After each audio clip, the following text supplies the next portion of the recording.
Hey, we made it. Yes, indeed. Welcome to another episode, special episodes. Oh, man, we got some really cool things planned for you in and around this topic. And first of all, for those of you that were there at 9 o'clock, let me apologize. I had some technical things going on, and like always, it takes a while to get reset.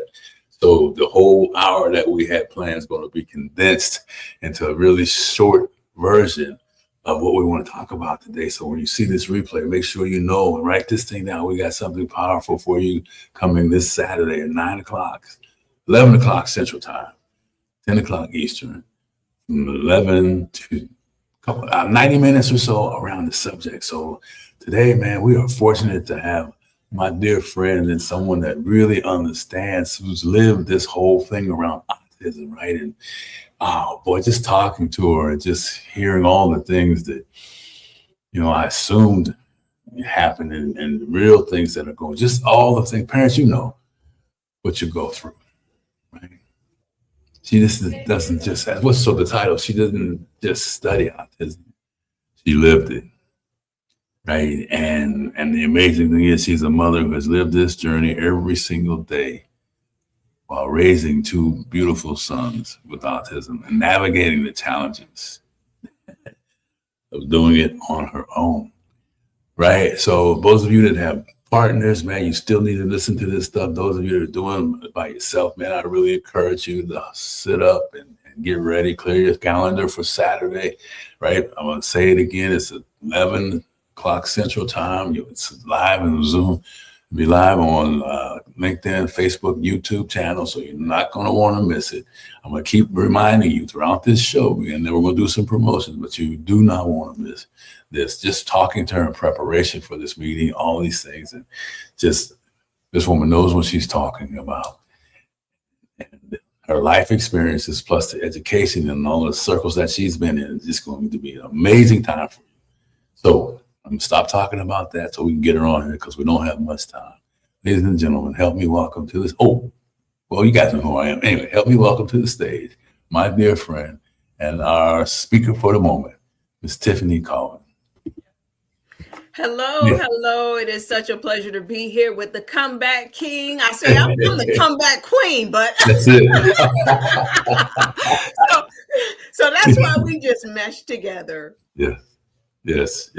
Welcome, and Tiffany, thank you for your patience. And I was kind of set it up so they don't miss the opportunity to connect with us again on Saturday. But so today, I mean, you know our subject, and our time limits are here. We've been talking about it. So what is it? This kind of figure out what is it that we want them to walk away with today and get set up. Yes. So today we kind of want to talk broadly, a broad spectrum about disabilities. A lot of times in our cultures and our communities, it is kind of taboo. We kind of we may have that uncle, we may have that family member that has some type of disability, but back in times past, we just kind of shoved it under the rug, or we said, oh, they were touched, or they got this or that. But diagnosis is so important. And so if you don't get anything else out of today, I want to talk about the 3 Ds. I want to talk about the denial first, because it's not just a river. It is denial. Okay. Denial is the first place, the first stop that we end up on this journey. The next would be that we get a diagnosis, and that is so important. A lot of times we feel like, okay, I'll just shove it on the rug. They'll grow out of it. Things will get better. But we have to make a conscious effort to get a correct diagnosis. Don't just let a child or even an adult, because I've seen even more recently, a lot of adults that have a disability, and yet everyone in the family acts as if, that's just their personality. No, you can have adults with ADHD. You can have adults with autism. What we used to call Asperger's is now clumped into that autism spectrum. And so it is so important that we get with the right clinicians, the right practitioners, and get the proper assessments done so that we don't walk around without knowledge. Because of a lack of knowledge, the people perish. So that is so important to do. And then that third D is decision making. We Mm. need to make the right decisions therapeutically, emotionally, physically, even financially. All of those things are part of dealing with the challenges of a disability. So if you don't get anything else, the 3 Ds, and I always say this, when we get the diagnosis, we're like, duh, what does this mean? Yeah. So remember those 3 Ds. Yeah, and I can't help it, but uh, not experiencing it personally, I can only imagine, which my imagination is pretty vivid, how that, I mean, as a dad, we talked about fathers and their son and living their athletic dreams and the mom and the daughter and theater and business, whatever. I don't want to stereotype it. I mean, they both have the same capabilities, right? Yes. And then all of a sudden you're told this, Yes. right? Yes. I mean, so the 3 Ds and that because of that, don't you think that has a real heavy impact on how long the denial or not the river stays in place before Yes. you can take the next step? How do Yes. someone out there, Tiffany, today who's just dropping in, or someone that knows someone and they know that their friend or partner is in denial? What can you share? What I can share is this: is the first thing I think about is another D, which is division.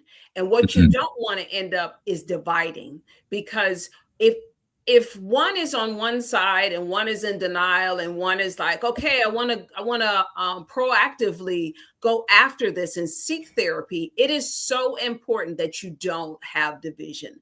That although one may be slower in their acceptance of the disease, it is still, as long as they're making movement towards it. What's so important is in relationships that you do seek some outside help if needed. Talk to a counselor. It's so important. It is an investment in yourself. It is an investment in your family and your child, to be able to sit down, have a third party come in and say, look, I understand this is what I know. This is what I need to know. And how do I grow in this journey? Because it is a journey. Yeah. That we can talk about all that stuff, but I'm just still thinking about the human feeling. Yes. Yes. The I mean, agony. Yes. yeah, all of that stuff, and you lived. So, can you tell us how it was for you Yes. in that Yes. time? Yes. I remember, I felt isolated at times. At times you felt like is it something that I did? Mm, When you get the diagnosis, well, my journey was, it took about 8 years to get a proper diagnosis. So I was exhausted. That would be my word, was yeah. exhausted. And you go through a sense of loss, because when you actually are going through it and you get the diagnosis and all you hear is gloom and doom, it can be a very isolating place, because other people don't understand necessarily what you're going through. So Yeah. I'd say isolation, is a big one, and just devastation. Your heart is broken. Like, what is going to happen? And a lot of anxiety. Well, what is the future going to look like? What Mm. does the future hold? Boy, I'm jotting down these notes as I hear you talking about it. Each situation brings a different level of feeling and emotion. Yes. So I mean, I just envision the roller coaster. You could up one, and you're in another series of comebacks, and like we talk about all the time. And That's right. you did that, and so 8 years on top of that, you were also kind of had your own Correct. physical things going on, right? Correct. Correct. And had a parent and was caregiving and was and had all of these things. I always say I was the spinning plate lady, which I still am. I'm the lady with the octopus arms. Yeah. You got the kids, you got, healthcare appointments. I say to myself sometimes, I'm just their manager, because I'm the paperwork pusher. Yeah. It is a constant thing. And having two children with special needs, it compounds it. But what I have learned is that as I pour out to other people, it actually gives to me. And I wouldn't change my life. I tell people, even though you get that diagnosis, that is not the end. It is just the beginning. And so it is what you do with that diagnosis, being determined, taking it from the agony of the diagnosis to the advocacy of it, and understanding that you are your child, your loved one's greatest advocate and adversary. Yeah, because I mean, I guess you have to get to that point though. Yes.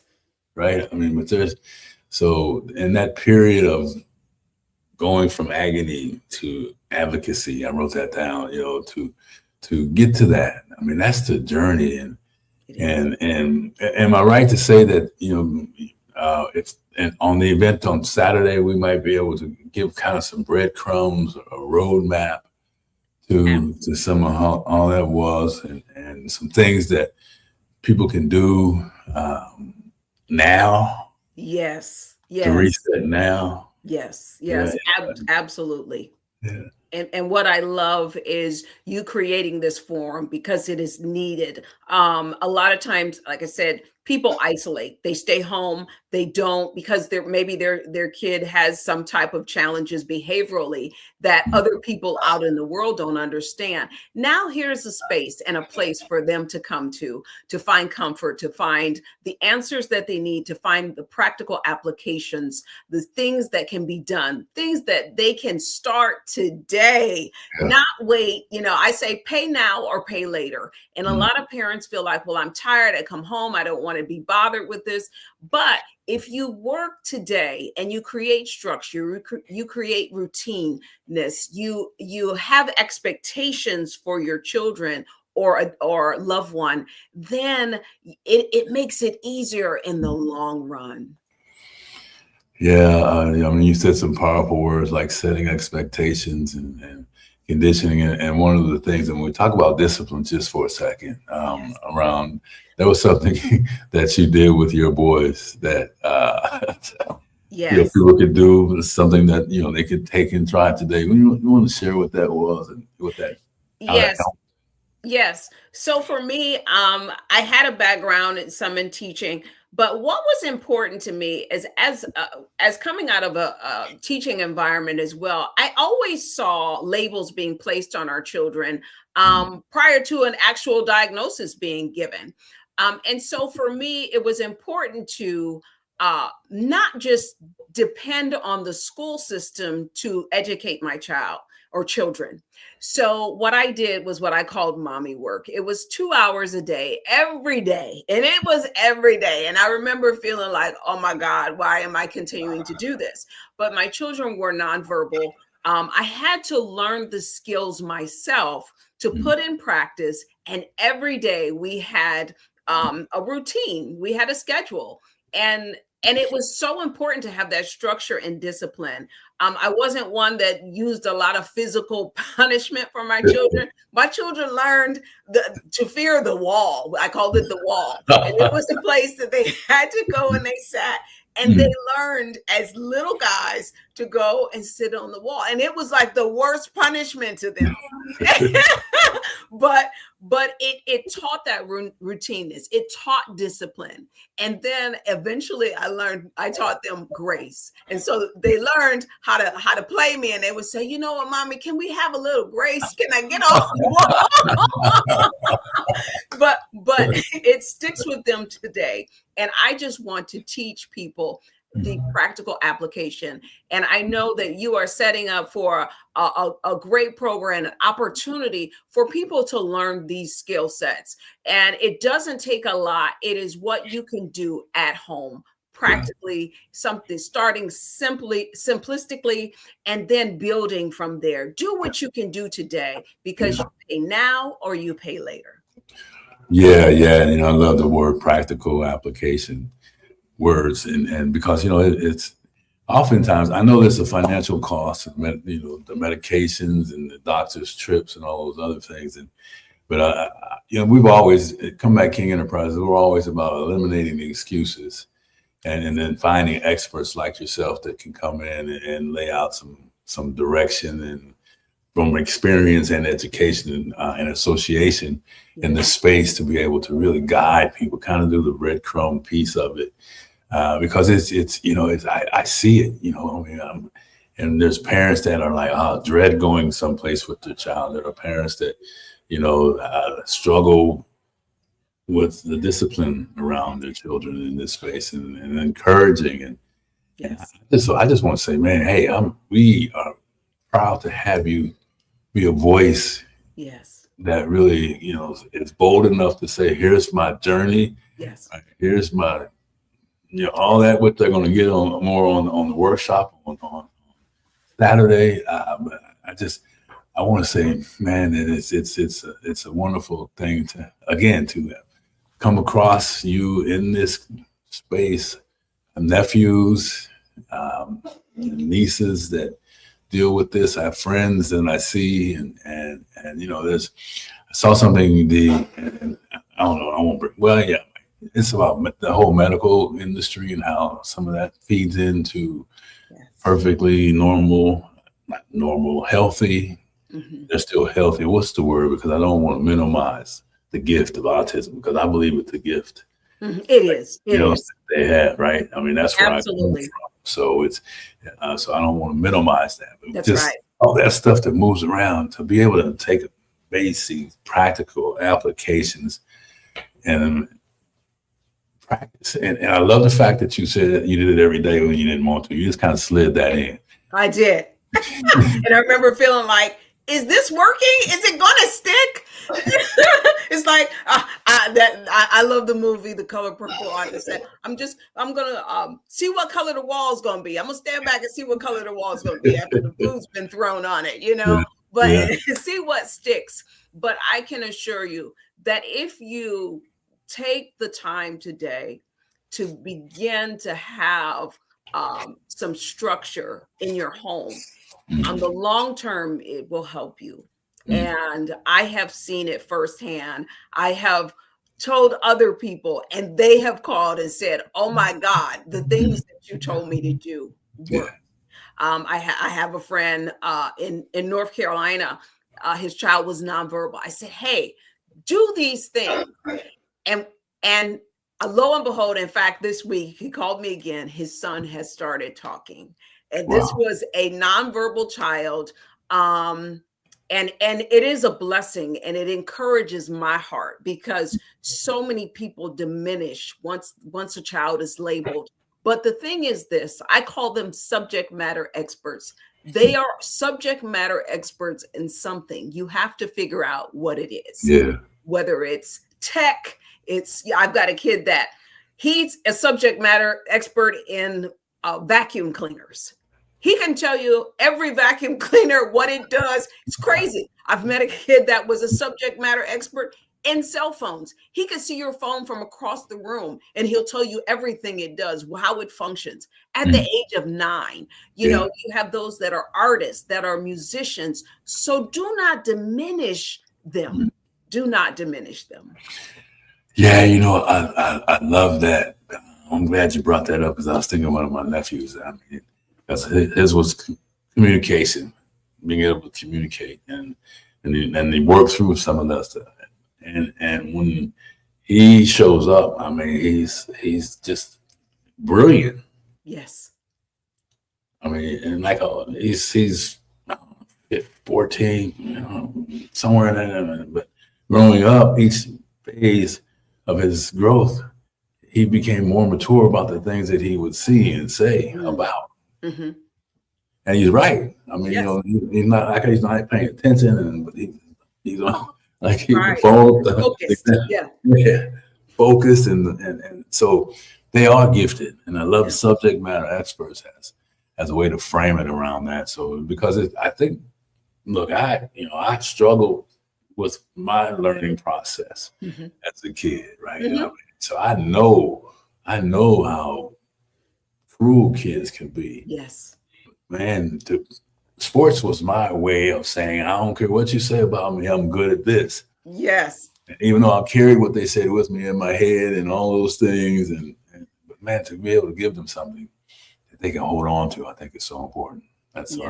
That's really powerful. And we'll be able to talk a little bit more about that on Saturday as well. Yes. Yes, absolutely. And I will give some practical applications, just what to look for, how to better advocate for yourself. And Mhm. then again, we are going to continue to offer a village and a community where you can come, and it doesn't matter the disability. It can be from Down syndrome to Fragile X syndrome. There's so many different diseases or diagnoses that are out there that a lot of times people don't understand are within their own family. And so we'll talk a little bit about that, some of the signs and symptomologies, what you can do right now, what you can do long term, therapeutic outlets, things of that nature. And then just teaching us how to, as caregivers, take care of yourself, because you have to do that. Yeah, Yes. yeah. I mean, it looks exhausting. Yes. When I'm on the outside watching, and it's interesting. I see parents who probably have practiced some of these things, have done some of these things, and they're out and they're just, it's fine, everything is cool. And then I see other facial expressions of other parents or caregivers or whatever, and it's just all just twisted Yes. and so I guess that's what you're saying, is that you Yes. can go from twisted to Triumphant. triumphant. I love it. Thank you. Yeah, thank you for Yes. twisted to triumphant. Yes. And that's the whole goal of us coming together, the whole goal of putting everything together. The workshops on Saturday, and with some opportunities to really get closer to you on some things too. So as we kind of wind it up, I like to call you Doc, but even because you know so much around this, but I'm gonna give you your MD degree or whatever that degree is. My honorary doctorate. Your honorary, right? Your honorary degree. From the What school of is, hard knocks. Yes. yeah, what can you just summarize this whole thing and why they should be there tomorrow in the next minute or two? So it is an opportunity for you to sit in a space and a place where I'm going to be transparent. I'm not going to sugarcoat anything. And then you can ask the questions that you have, because a lot of times if we don't know things, we tend to go inside ourselves. We tend to isolate. But just knowing that there's someone else that's gone through what you have gone through, whether it is the dealing with the racial disparities in healthcare, whether it is dealing with, okay, how do I get my child to mind me in their nonverbal? It is so important that you have a community, that you have a place that you can go to and just get ideas, bounce ideas off of each other. It is so important that even as collective families, we want to support you. We want to make sure that you don't begin to divide, because I believe the figure is about 87% of marriages fail because of the challenges of having a child with a disability. And to those moms that are single parents, you have to learn how to take care of yourself as well, and find resources. We will help you in finding resources that will help assist you in those struggles, because it is so important to care for yourself. Yeah, I love that. And so people that can't wait till Saturday, how do they get a hold of you? before you get So out? I'm on Facebook, Tiffany Colvin. I'm on Instagram. I'm on it all. So feel free to inbox me if you have questions. I am an open book. I am here because I believe that God gave me my children as a gift. And so I am sharing my experience.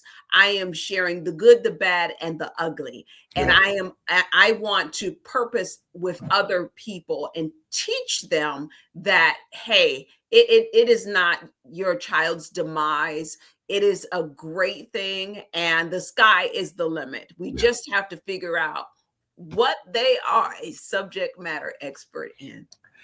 I love that. I love that. So, hey, just recap, you're going to join us again Saturday, 11 o'clock Central Time, and 90 minutes or so. Just kind of talk about the 4Ds and really some tips and some things that they can do from that Saturday, and then maybe even have something special leading from that. So, Doc, I'm going to say, Doc, I want to say,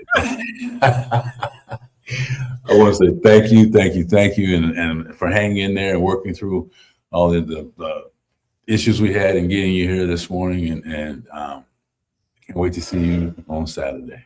It is always my pleasure to speak with you, and I want everyone to feel as if they are a comeback king or queen. No matter the diagnosis, you can come back from it and live a wonderful life that is rich and graciously given.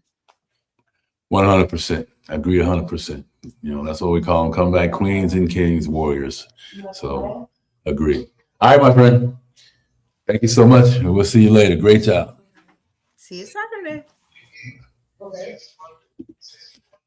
All right, so hey, listen, we'll get all the details out to you, man. What just, I mean, you got it. I don't care what you got on your calendar for Saturday. You need to clear it. It's 90 minutes, a couple hours maybe of your time, whatever that's worth for you to be there. You want to do that. You want to call your friends that you know and your relatives and have them put this thing on the calendar, because we're going to have a great time, great conversation. You're going to learn some things.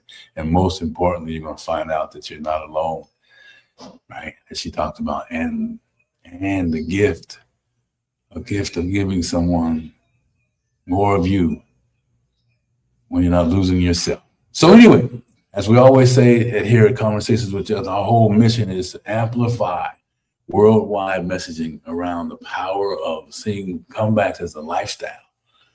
In this situation, as a lifestyle, man, and embracing them. And like Tiffany said, she is grateful for her sons. So be grateful for the struggle. Be grateful for the period of disappointment so that strength can be built. And as always, we want to tell you, your comeback is now. Let's rise together. Comeback King saying out. And we'll see you on Saturday, and we'll probably do a lot of ads to be on the lookout for it. Take care, everybody. Thanks for showing up. Bye-bye.